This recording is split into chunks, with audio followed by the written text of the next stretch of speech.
the average fast food meal, what Hmm. would you say, what percentage of that meal is inflammatory versus not inflammatory?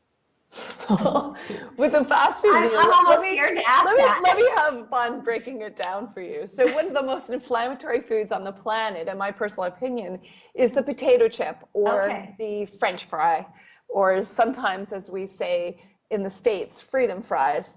These bizarre fried goods are so incredibly addictive because they're the bliss point. They're carbohydrate, deep fried with lots of salt. So Okay. that Swedish sweet yet savory carbohydrate with a blast of crispy fat and the salt that pulls together that bliss point that makes them highly addictive. But when we look at it, we have a carbohydrate that, when placed into extremely highly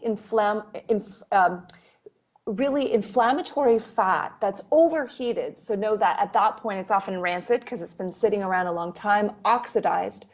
Then we create something called acrylamide, which is one of the most inflammatory substances.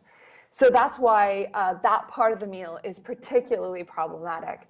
And then, of course, we break down the burger. We look at the bun, which is full of gluten, which now 1 in 10 people are becoming sensitive to gluten. And I won't overblow that. Know that 1 in 133 people are technically celiac, meaning they have an autoimmune reaction.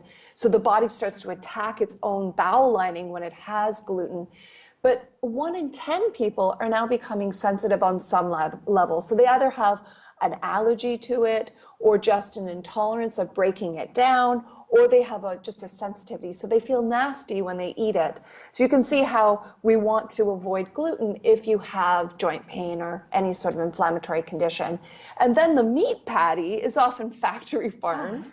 So unfortunately, that animal, instead of being able to graze on grasses, which would boost its omega-3s, which are anti-inflammatory, it's being really fed heavy amounts of grain, and that grain-fed beef would be very high in those omega-6s that can trigger that inflammatory response.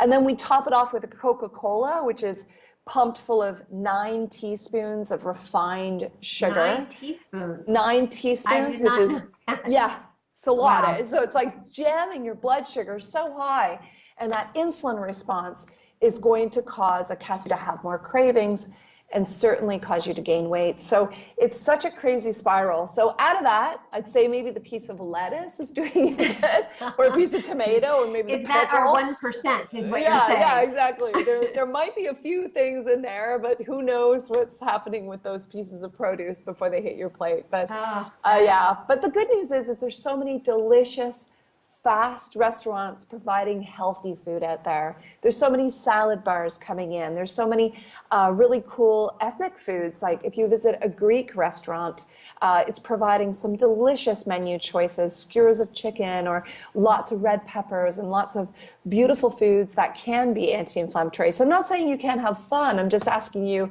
to explore your food court a little bit more besides just going for the standard burger and fries.